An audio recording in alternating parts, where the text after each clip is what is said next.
What we do here is go back.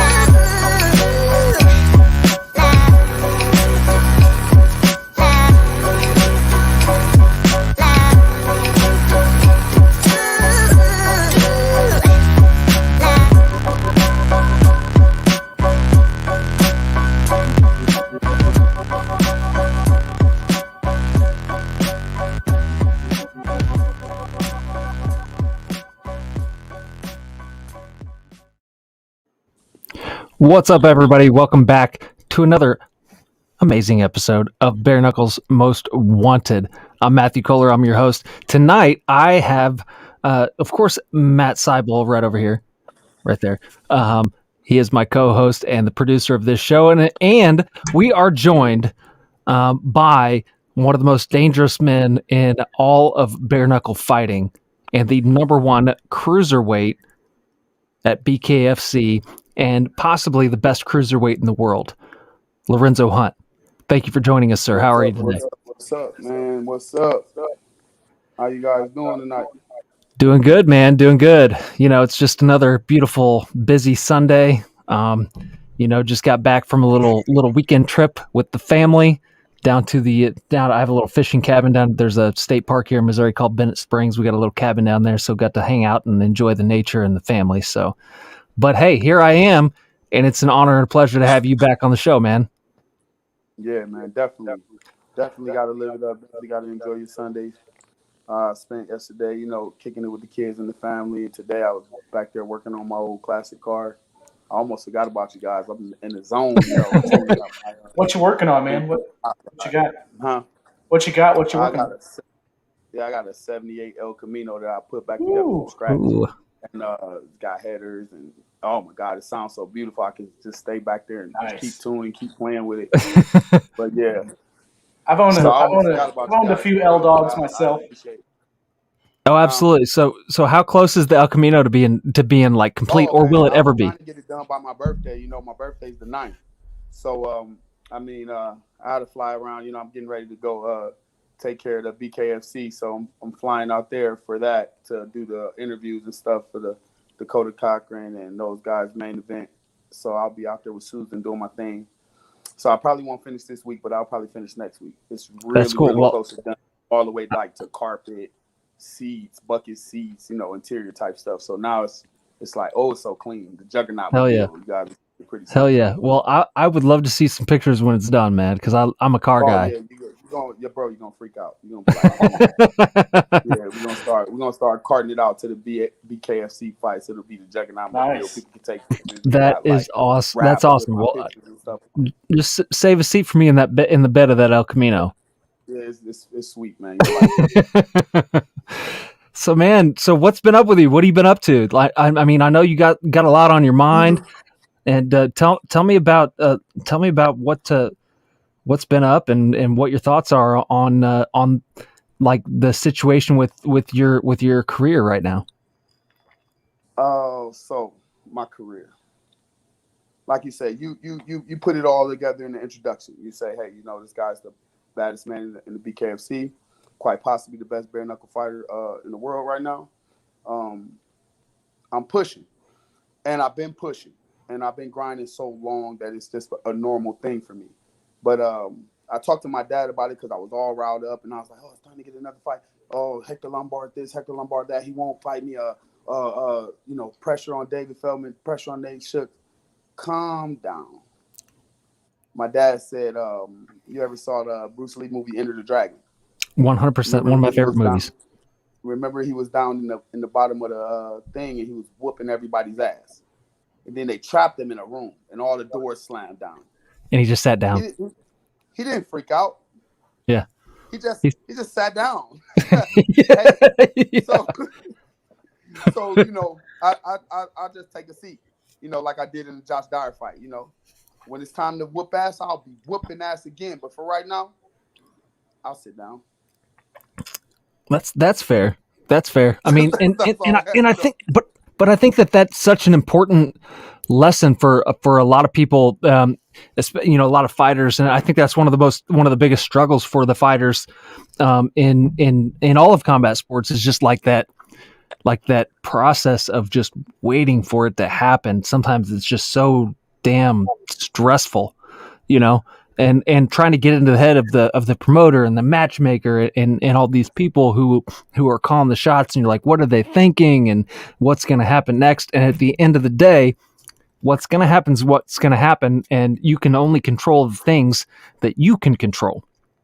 And I think that is one of the hardest things as a fighter. Would you agree?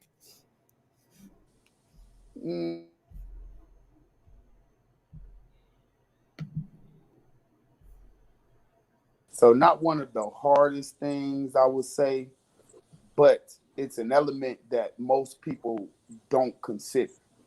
Yeah.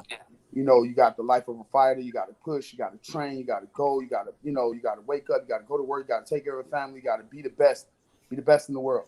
Nobody actually considers how much work goes into making yourself marketable, making yourself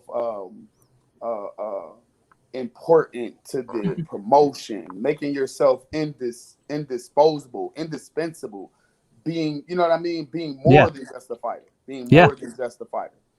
And a lot of times that's the difference between success and failure. We in a time where Instagram followers could pretty much mean you do or don't have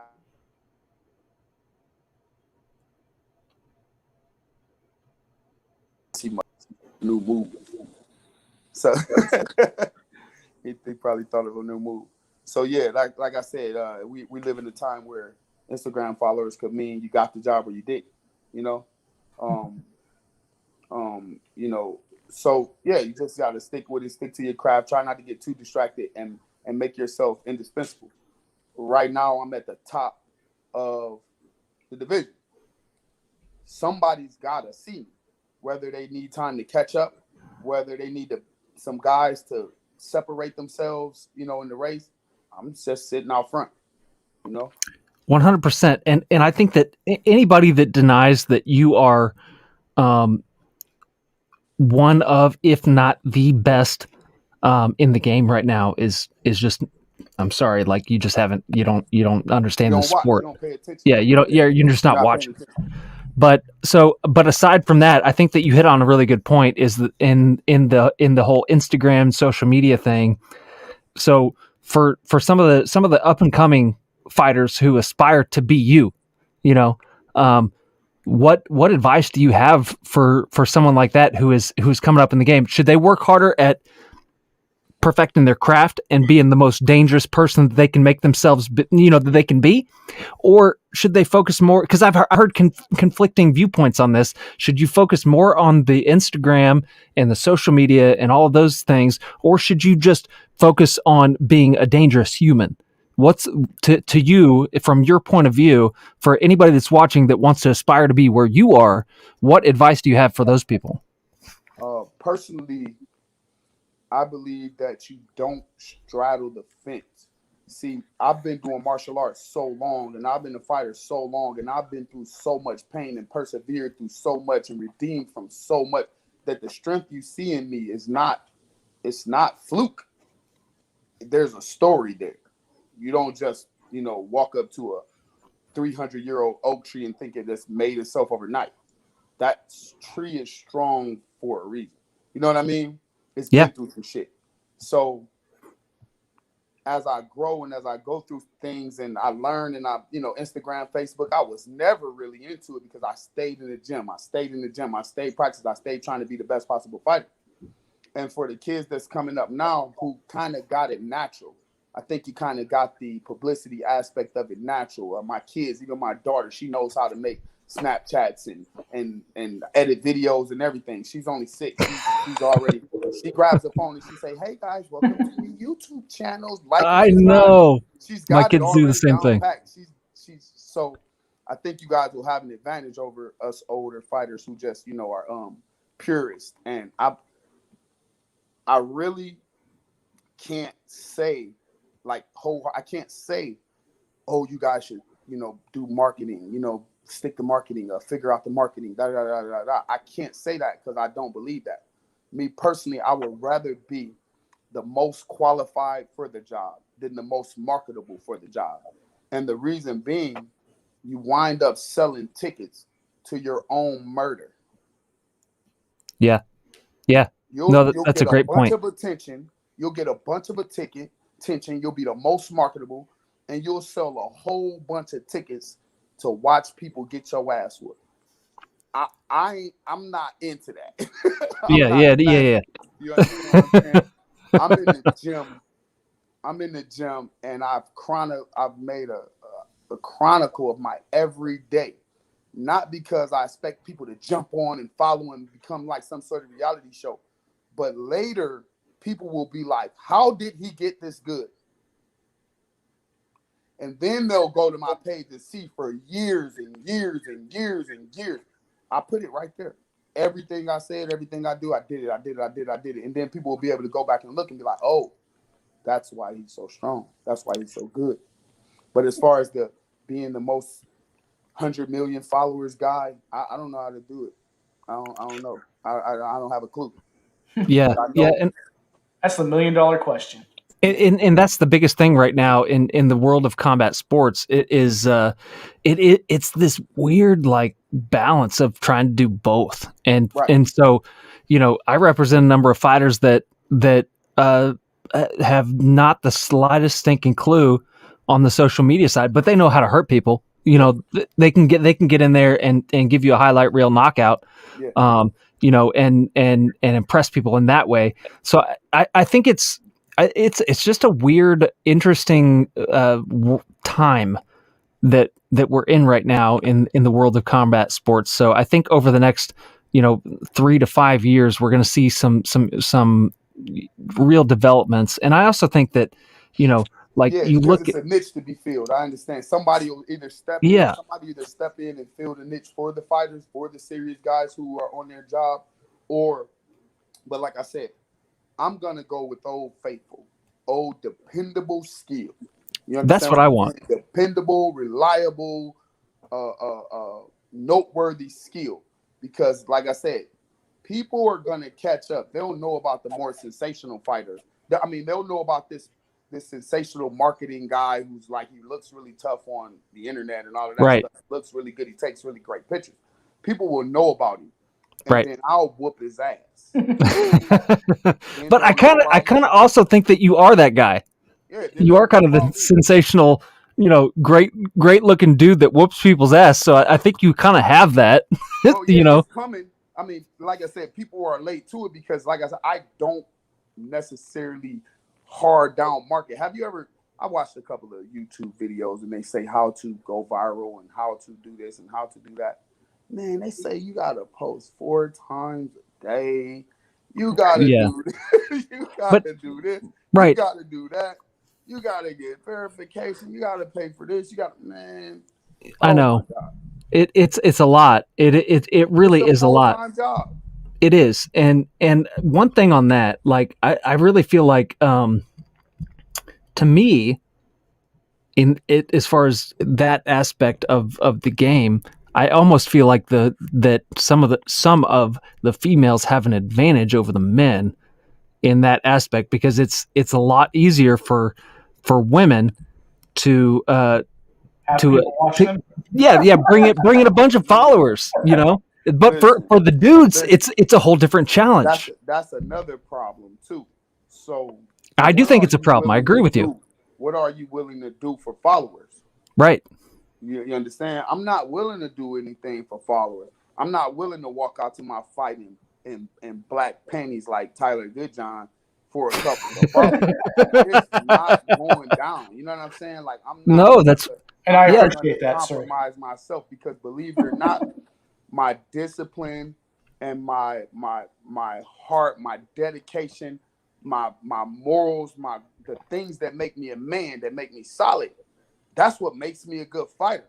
once I start abandoning those shit for likes and for attention, I'll be a flimsy fighter. You know what I mean? If I got flimsy morals, at least that's my personal opinion. I agree with you on that. Yeah, I believe that as the morals and as the strength of me leans towards more likes and views and being more acceptable and trying to make people like me. That shit remind me of high school, man. I'm not trying to make nobody like exactly. me.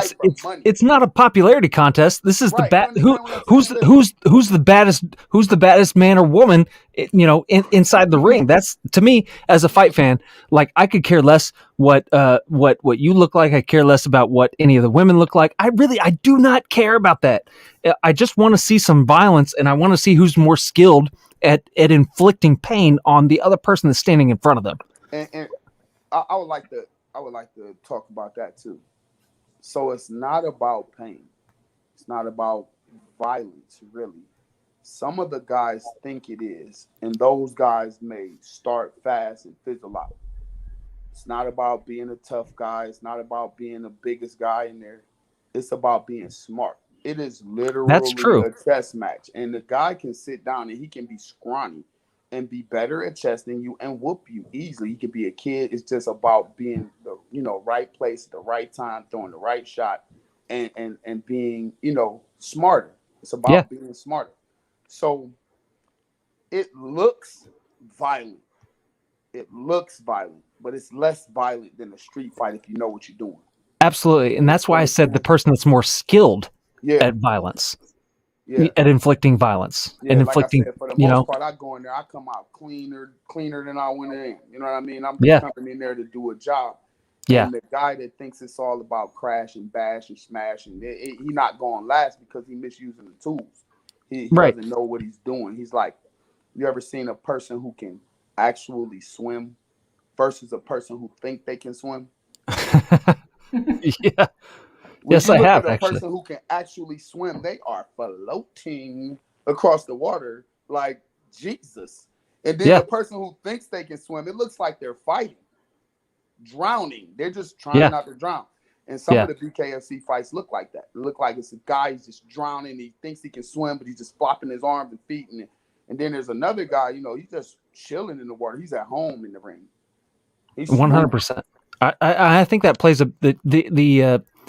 and I also think there's something to be said to, and it is a skill to anytime you step inside the ring in any kind of a combat sport or just sports in general. But when you're in that moment of, that intensity, to be able to calm and slow your mind and actually think in the moment, I think that person who has the ability to do that has a huge advantage, because I'm telling you, of course, when you're and the person who can't do it shouldn't be his ass in there. Right. See, it's like Michael Jordan with the game-winning shot. Yep. It's just another shot to him. It's not the game-winning shot. It's not a buzzer beater. It's not the championship on the line. It's just a flick of the wrist. I'm just saying, though, normal humans can't do that. No. Normal people. They may think they like, you have a lot of fans that are sitting on the couch watching. They think they can do that, but they can't do that. Oh my God, yeah. But that doesn't. But don't knock them though, because we all do it. We all have the power. It just comes out in different ways. 100%. I mean? Like some guys, guys that ride motorcycles. Holy shit. Yeah. Know what I mean? Yeah. Like he's got it. He's got the same thing that I'm using in the ring. He's a bad man on that motorcycle. You know what I mean? And skydivers, all kinds of people. I ain't doing that either. I'm not skydiving. Like, I'm not. No. It's simple tasks. Like people who can type and answer the phone and talk to you. It's like she's typing fast. Right. That's it. Her mind is operating. It's doing it on its own. When I'm 100%, man, I don't care about the crowd. I don't care about what. When you do this, I do that. My body is doing it on its own.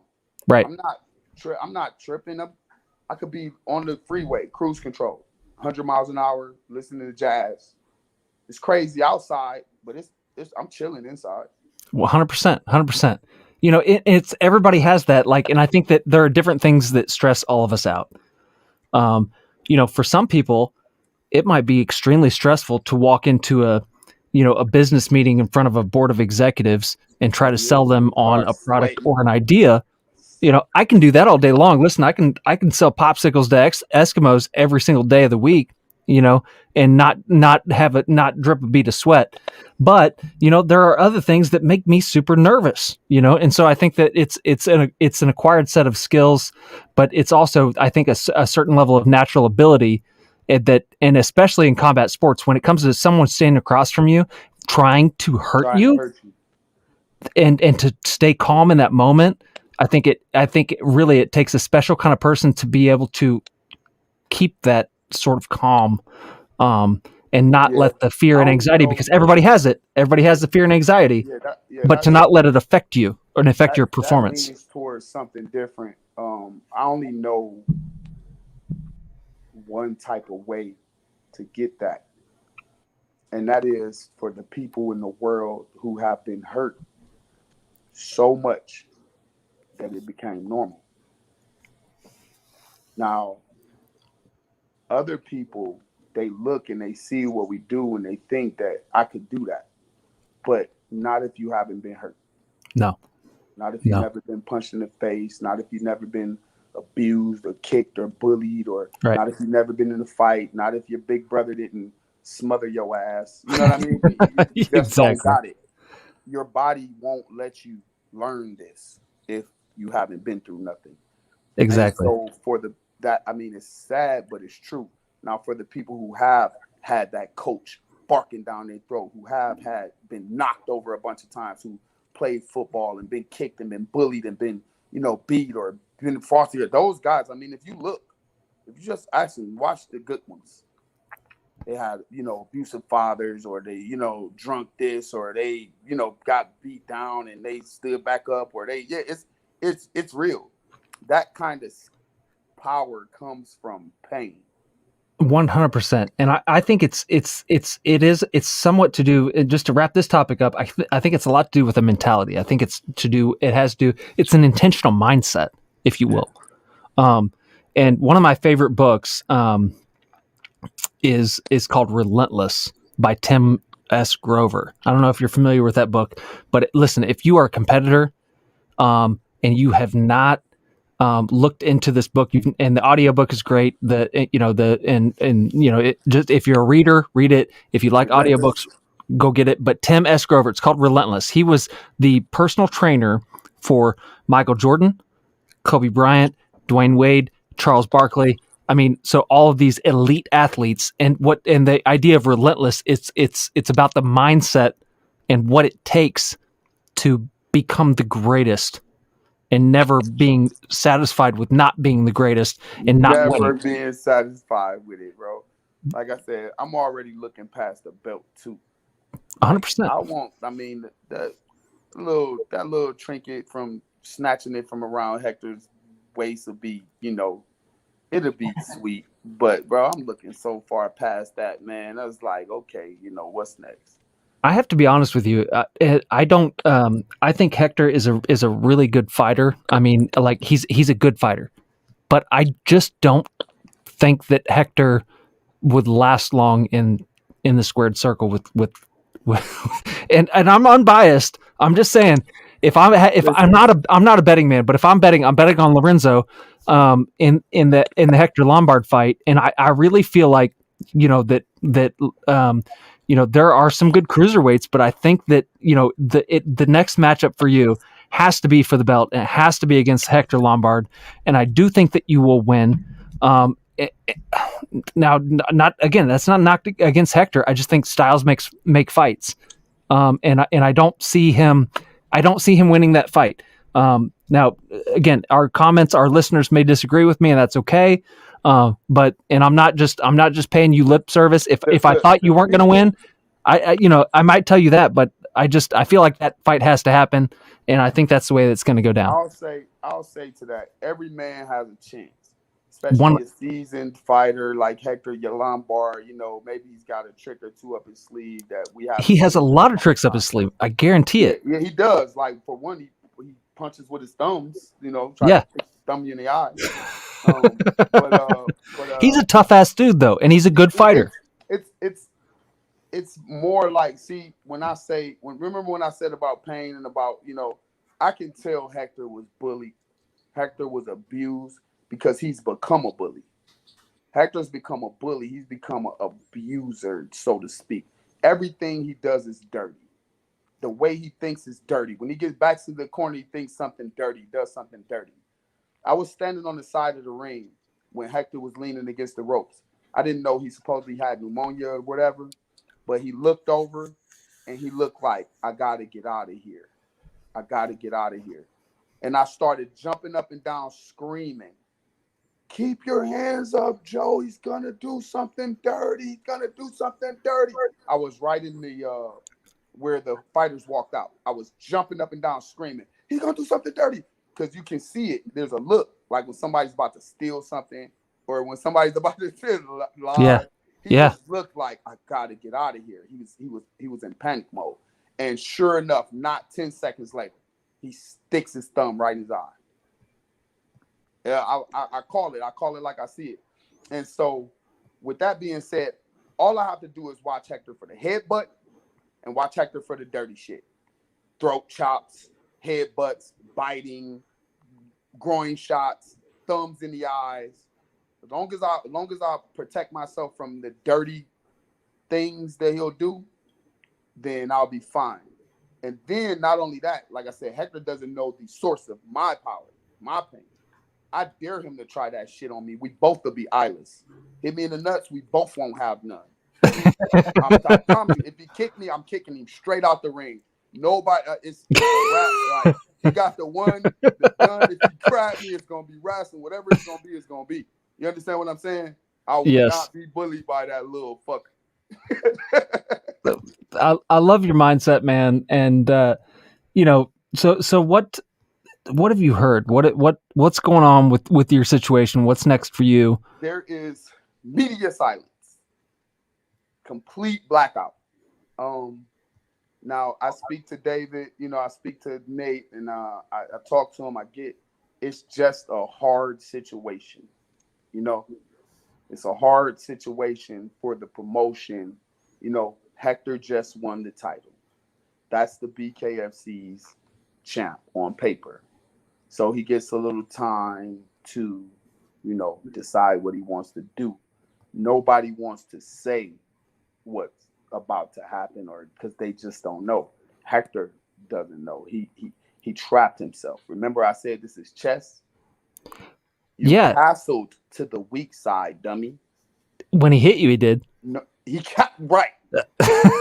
First mistake he just made the fight. Now it has to happen. First mistake he did was went after the belt without the experience and without paying homage to the champ, right? Yeah. Without just going past me like that. That was a mistake. That was like jumping past the pond, not thinking I'm going to impasse this bitch and take it, right? Then what he did was he castled to the weak side, but when he hit me, there's nothing over there to protect you, bro. There's nowhere to go. There's nobody behind me, in front of me. There's nowhere to go. Now what you gonna do? Look for a fight in another promotion? Instantly. Next move. Hey, over there fucking with Tyler Ron Woodley. Desperate. What do you got to do? You got to jump out of there. You got to get out of that corner that you put yourself in. So it's literally chess. He's over there in the corner, stuck behind the stupid pond, and he can't get his king out, can't get his knight out, and the boys coming with an army. You cast it to the weak side. Now he's running around, jumping around, not knowing what to do, not knowing what to say. He released a post the other day and said, big fight news coming soon, then didn't say nothing because he don't know what to do. He either's got to retire, he's got to fake an injury, he's got to go back to Cuba, fake his death, or fight me. Well, I hope he doesn't because I really do want to see that fight. Hey, listen, I've been telling everybody who interviews me, I know chess. He's about to tip the king. He's about to turn the board over. He's about to quit. Yeah, he looks like a quitter. I think that he's at a point in his career where he's, listen, he's had justified in quitting. Yeah, he is. Would be had he not put his fucking hands on me. Right, but now he has to fight you. Right. And so, and I think that the fans would. I think that would be a. I mean, that would be a huge issue, and as a real fighter, and I do think he's a real fighter. I think that would be really hard for him to live with not. Bro, he's fighting you. He's tossing and turning, man. He's tossing and turning. He has to be. And look, and the people. Look, what's so amazing about the people and about the fans and about just the way people take things. When Hector hit me when I jumped in the ring, nobody really they were like, that's what you get. You're an asshole. You tried to steal his shine. You didn't even let him give a speech. He just won the title. Give the champ some respect. Put some respect on his name. He two-pieced you. Bro, what they didn't pay attention to was the 2 punches didn't hurt me. That was very important to see. Very, very important. My hands were down, which means I didn't come to hit him, right? Took two pieces and put my hands up ready to fight. If you watch the Josh Dyer fight and if you watch the Eric Lozano fight, when I put my hands up like that, the knockout came right after. So people weren't paying attention at first, right? Then once the story got out and people started seeing how Hector's moving funny and he blocked me on Instagram, blocked me on Facebook. He doesn't want to do any interviews. He's threatening media guys saying, if you say anything about Lorenzo, I'll punch you. You know what I mean? He's losing it. He's losing his mind, right? Yeah. People are looking like, winner? Are you going to fight Lorenzo? And it pisses them off every time somebody says it. Every time somebody posted on his page, every time he posts, he make a post. He make a post about his mom. He make a post about his going to the flea market. He make a post about one of the fights. Somebody posts on there like, hey, what about Lorenzo? What about that juggernaut guy? Don't you got some business to attend to? You know what I mean? He on the post ha-ha about Tyrone Woodley, and somebody's on the post like, the phone is ringing. Right. Well, and that whole video was kind of weird anyway. I mean, the whole confrontation with Woodley was like, I don't know. It was a little weird. Listen, what? You should go back. And if you can catch it, you should go back. I was doing media. You should go back and see how the security and the sheriff followed Hector Lombard to his seat. Then another security came over and walked up to me and said, don't go near Hector Lombard or you're going to jail. Now I didn't hit Hector Lombard, but what the fuck I'm getting threatened for? Right. And I'm working here. I'm not just chilling. I was at work. Right. So I gotta walk behind Hector to go back and forth to the booth where I'm working, where I'm doing media, right? And he can't even sit in his chair. He's sitting forward, he's leaning forward, he's watching his back, he's skitching his neck, he's taking his hat off, he's looking behind him. Every time I walk past him, he just can't relax. He thinks I'm gonna slap him in the back of the head or knock his fucking eyeball out. But I'm not. I was just chilling. I was just doing my job. I had my kids with me. You know what I mean? I had my son and my daughter. I'm just chilling, bro. I'm like, I don't have I'm not afraid of you. So yeah, I'm chilling. I don't have a care in the world when I see you. But it's the other way around. He couldn't sit there, so he went and sat somewhere else. Then he came back in the VIP. Then he went after Tyrone Woodley. Right, and that's what I was like. I was kind of like felt like that was a strange thing to go after somebody about when he went after Woodley. Now here's the really weird part. Tyrone's been there. That ain't their first time bumping into each other. Why is it an issue now? Tyrone's been there. I took pictures and met with Tyrone at the fight before that. Actually, when I got in Hector's face, and he was at the fight before that. He's been at quite a few BKFCs. You understand? It's never been an issue. No, it hasn't. But at that moment, like I feel like he was almost like searching for something to confront Woodley about, and And at the end of the day, it was like something had, I don't know the whole story, but something to do with like text, like, listen, like, look, man, you were texting my side chick or whatever. Back in the day, back in long time ago. Like really, like I don't know, whatever. Listen, I guess you can catch feelings over something like that. I don't know. I've never had I'm a married guy. I've never had a side chick, so. You know what I mean? He's a strange dude. He's definitely a strange dude. Like I said,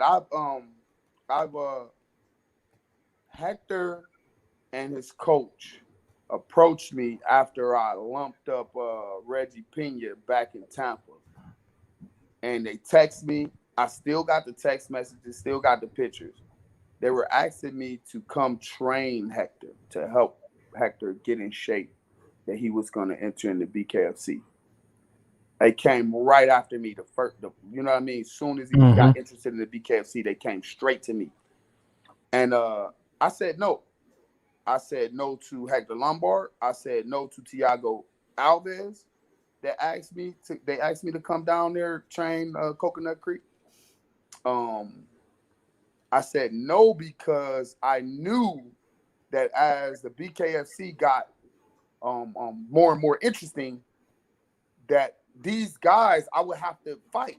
So why would I teach them what I do? Why would I teach them what I know? It was like a setup. Like they're like, hey, come train with me. Then I'm gonna beat your ass later with your own moves. Oh yeah, I think I can beat him. I know I can beat him. You know, had I had came and trained with Hector, he probably would have took the fight. He probably would, you know, he would be like, oh yeah, I can beat that guy. I trained with him a couple of times. You know, I'm in his head. I intimidated him. You know, I stepped on his foot one day at the water fountain. You know. Yeah. He said I was, like, you know, mental games, man. But I'm smarter than that, and I've been burned before. So my dad was like, hell no. I was like, but he's Hector Lombard, Dad. We could, you know. No, my dad was like, hell no. Thank God. Yeah. My dad told me no. That's a blessing. That's a blessing to have somebody like that. I won't bullshit. I'm not bullshitting you. I thought it was a blessing. I was like, damn, Hector Lombard wants to, you know, train with me. That's nice. You know, Hector Lombard was in the UFC. He's a great guy. I'll go down there. Man, I see what he really is now. So it would have just been another gym story where this guy come in with attitude and, you know, blowing full blast and pokes me in the eye and da-da-da. You know what I mean? Yeah. Just like all the other Hector Lombard stories. Yeah. And, you know, it's funny because you have your heroes or not even heroes. Maybe that's, but sometimes you have your heroes and people that you look up to, and then now you are at the top of this game, and you have to look at them as a future opponent possibly, and so it's a change in mindset, you know. But hey, man, how cool is it to be there? You know. Hey, that's funny that you say that. Listen, the only person I wouldn't fight is Anderson Silva, out of respect, not out of the fact that I think he could beat me. I could beat him. Yeah. Out of respect. Like I would be like, no, you know, fight somebody else. No, sir. You know, if he wanted to come back fight or something like that, I would literally just, you know, bow to him and walk away. Fuck no, I'm not even messing with that. I feel like that dude Anderson was a monster for so long. Anderson Silva in his prime. Anderson Silva in his prime was virtually, in my opinion, virtually unbeatable. He was Neo from the Matrix. It was ridiculous. It was ridiculous how good he was, you know, and so elusive and just, I mean, he was a monster, you know, really. Yeah, but like I said, other than that, them guys can get it. I never was no fan of Hector Lombard, no shit like that. I would be lying if I said I was. I can't even name, you know, one person that he fought before. You know, I wasn't never a fan. Plus, when I did look him up, he has the same wild, ridiculous style that I was talking about when guys look like they're drowning in the water. There isn't really a lot of skill. There isn't no boxing skill to that. He's not boxing. He's swimming. He's literally swimming, all outside punches. If you watch my fight, my bare knuckle debut, guy throws 16 outside punches. I blocked them all and knocked them out. Bro, you don't stand a chance. There's no reason why. No wonder why he don't want to fight me. Like he's tailor made to get his ass whooped. You know what I mean by me? Yeah. Like he doesn't even know how to box. I've never seen him throw a jab or create space, or he comes in with his head down and run right into an uppercut if he was fighting me. If you look at his other fights, he fought Kendall Groves. Kendall Groves never threw a punch. Not one. He threw a one punch at the air, like a fake jab. He never threw nothing. It's like he just didn't want to fight him. Then the other guy from Tampa, I always forget his name. He fought him, and they looked like they were scared to touch each other. 5 rounds, they were scared to touch each other in Miami. Nobody did nothing. Nothing. There he goes 2-0. Right? Yeah. And then what? Title shot. Or am I missing one? Nope. He was 2-0 going into that title shot. That's it, bro. Look at the fight. Kendall Groves never threw a punch. It was the same night I knocked out Eric Lozano in viral fashion. Viral, made the show. That shit, nobody even remembers Hector Lombard was there that night. That I knocked out Hector Lombard September 11th, right? Yep. Nobody even remembers, like, yeah, we was on the same card that night. And then he fought, I keep forgetting this guy's name. You guys gonna have to help me. Because he's nobody. He says he only fights legends. Right? Yep. He fought the kid with the cowboy hat at 205. I'm standing there beside Gustavo Trujillo. We both look like monsters. Monsters. Right? We standing next to each other at weigh-ins. And then these two little frumpy, little dumpy, little midgets with bellies get on the scale. They weigh in at 205 too. All because Hector don't want to cut weight. Right. Now Hector's in trouble because he's fighting at 205 and he finagled his way into the 205 title. And he never should have fought 205. That's why he don't want to fight me. He's like a 175er. He shouldn't be standing next to me. It's painfully clear when I stand next to him. That's Dave why he's Mandel. so scared. That's why he threw them cheap shots. He's like, oh my God. Dave This Mandel. guy go again. I'm looking down at him like a little kid. Yeah. And That's he does right, some Matt. shit that a little I was trying to look it up. Huh? Go ahead. And he does some shit that a little kid does, you know. And like I said, I don't think we'll see that fight. I just don't think we'll see that fight. And I know the game. I know how this game goes. I know people. I would be willing to put my entire purse up, like all or nothing, right? That he don't take that fight. And if he says it's about money, then what's his excuse now? Yeah. No, I'd love to see the fight. I do have to agree with you. Like, I would be shocked to see that fight happen. I think he'll retire. I think he'll retire. Bro, I mean, like I said, he's a man at the end of the day, and I don't believe Hector's afraid of any man. Like you said, I'm not afraid of any man. I don't fight anybody. Yeah, but that's not the point, not right? Smart. Right. Just because he's not afraid doesn't mean his mom's not. His coach is scared. He got kids, don't he? They're saying, please, Hector, no. Don't do it. And I think that there's an important distinction there, because there's a difference between being afraid to fight someone and it not being smart. And it not being a smart fight, yeah. Like, this guy knocked out everybody he fought. Yeah. Knocked out everybody he fought. Everybody, Hector. What are you doing? Yeah. You said you were done, Hector. You said you promised. You promised. Yeah, and listen. I can hear the conversation. His family's tired. You promised you was going to stop Hector. It's dangerous. And now you got to fight this dude. Yeah. Well, I hope it happens. I really feel like he's probably, listen, if I were him and there was a guy out there like a Lorenzo Hunt, who is extremely dangerous and may not be a great fight for me, why not just go out on top? That's what he gonna do. I'm telling you, listen, that's what he gonna do. But it's on top, but it's not on top because of what he did. Sure. You like, I'm trying to secure my legacy. I'm gonna take a couple easy fights and then I'm gonna go out on top. Yeah. You know what I mean? Did he ever have the UFC belt? he never captured the UFC. I don't think so. Title. I don't believe so. So that may be what it's all about, capturing the title. I've been fighting all my life. I never got the title. Now I got the title. He's got the title. He's got the title. Okay, so now you got the title. So what's the big news, homie? What's the big news? I'm gonna get my ass in this wheelchair by my own choice or by Lorenzo's. Like, bro, you got to go. You have to go. Ain't no weight class you can go to and high. I ain't playing that shit. You gotta go. You out the door. You out the door. Ain't nowhere to go. So yeah, in my opinion, he either has to take a fight with you or retire by the end of the year. That in my mind, those are his choices. Listen, and so I'm on the bench waiting to see. You know what I mean?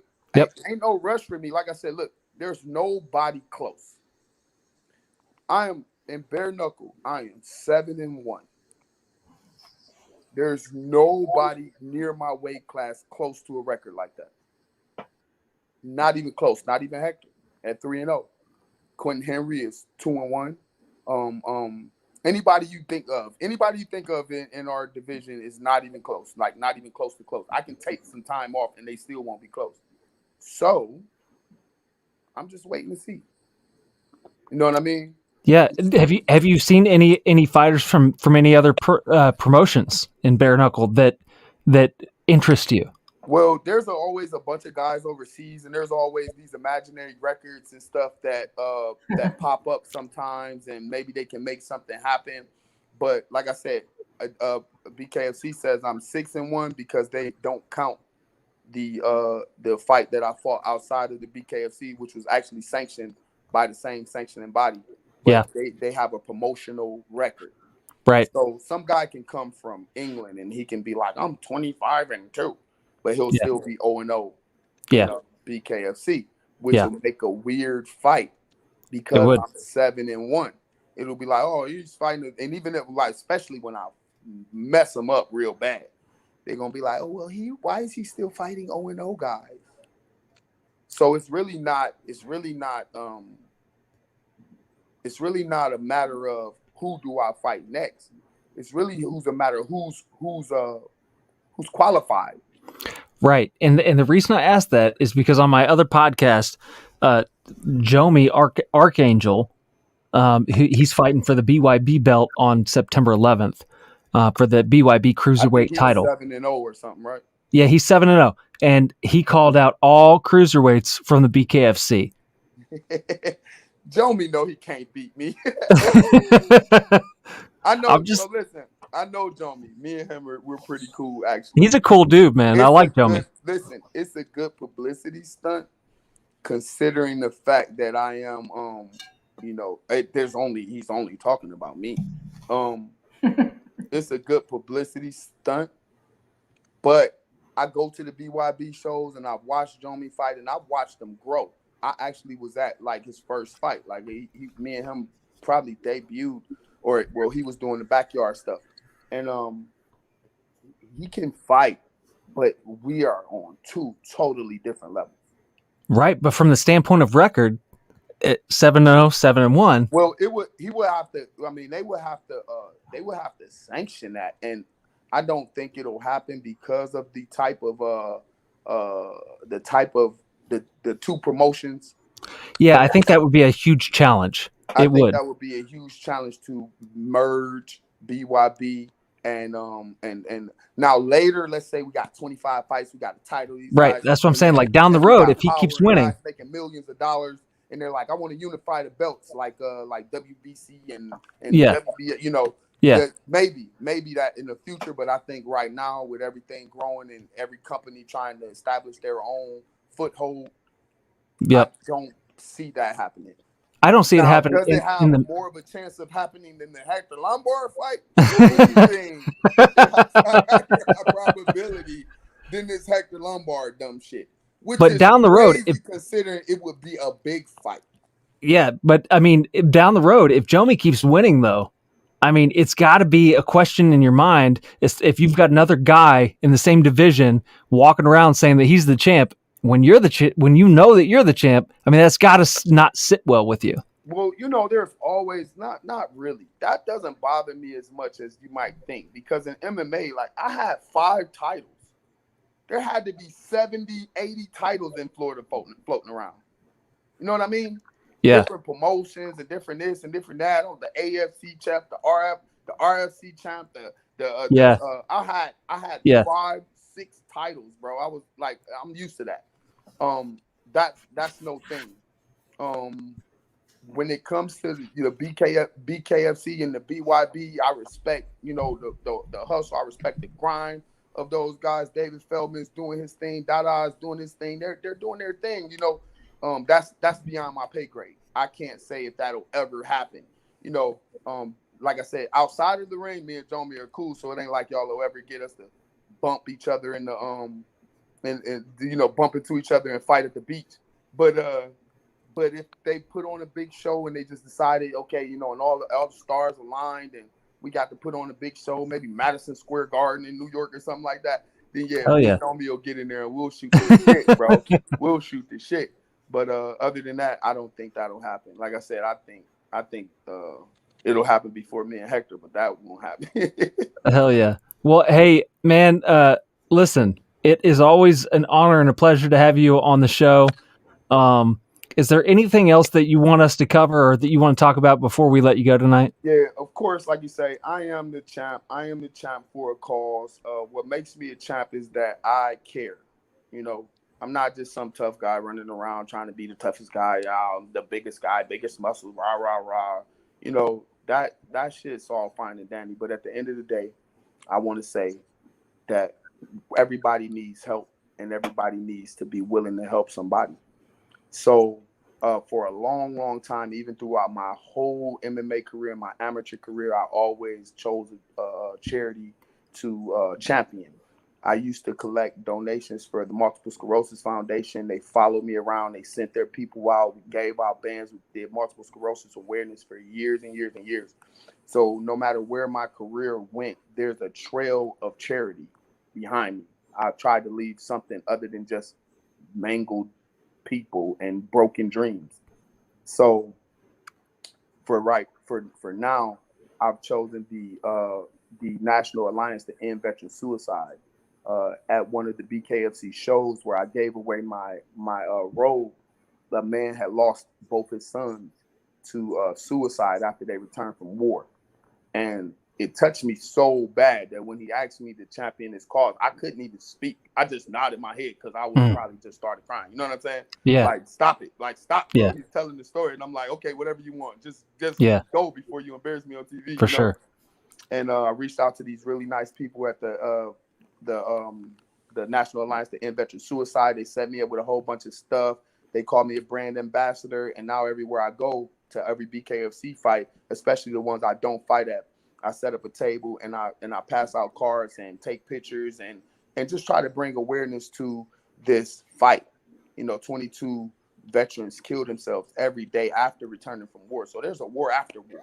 You make it home and you still got to fight for your life. Definitely. And so these people, they are responsible for helping these guys get, reacclimated back into the community and to get housing and to get help and to get their benefits. Because like I say, you come from war, you coming from guns and fighting for your life. And now you got to come and be a clerical genius and get a lawyer to get your benefits so you can eat, it's nonsense. It's craziness. Yeah. So anybody who's trying to help. And so, like I said, I believe that our heroes, they actually need heroes too, or, won't be no heroes left. So that's my charity. So if you see me at the fights, or if you can Google it or look up the National Alliance for Veteran Suicide, just give them a shout. Tell them the Juggernaut sent you. You know what I mean? Give them, even if you just give them a like or a thumbs up on their page and or send a penny or two. All the proceeds go towards helping somebody. So you can't go wrong with that. That's great. And it's a great cause too. I think me and Matt both helped donate at the last event. Yeah.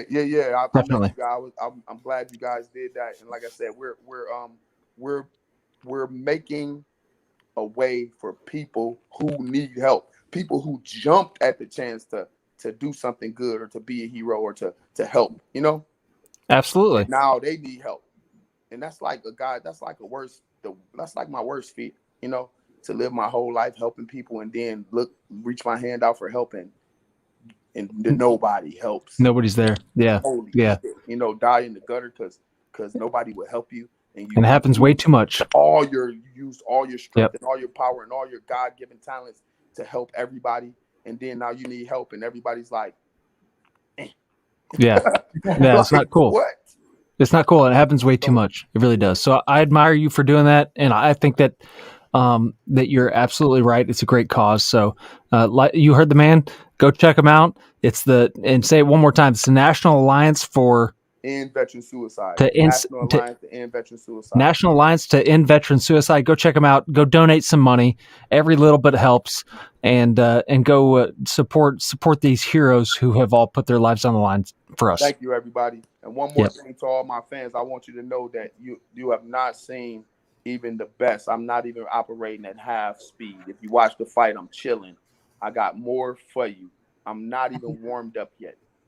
There we go. Well, you heard it right here. Lorenzo, the Juggernaut Hunt, thank you very much for coming on. It's an honor and a pleasure. We appreciate you coming on tonight. And, man, have a good night. Thank you. We'll see you next time. Yep. Peace. All right.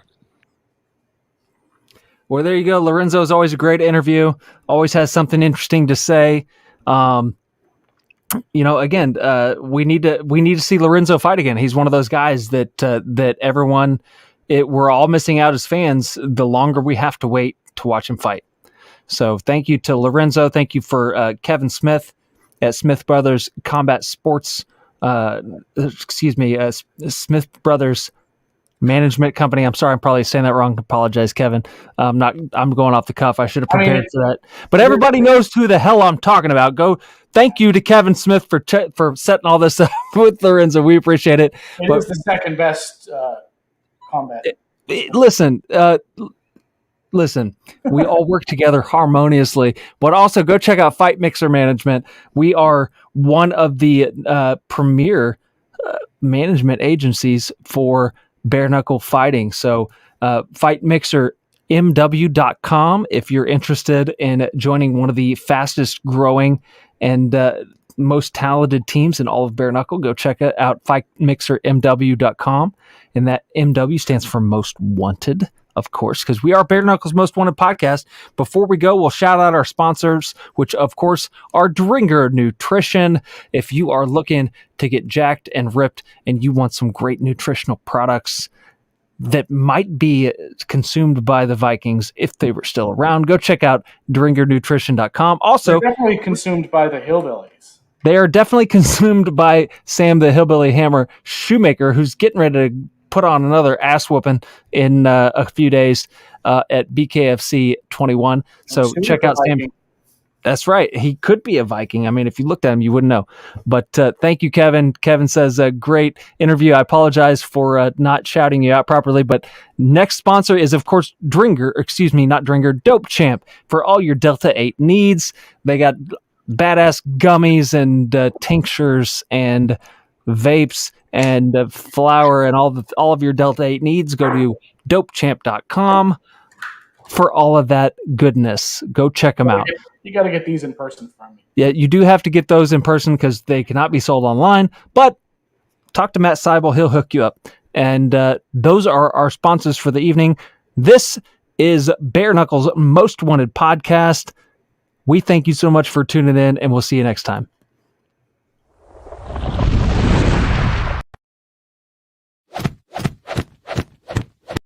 What we do here is go back.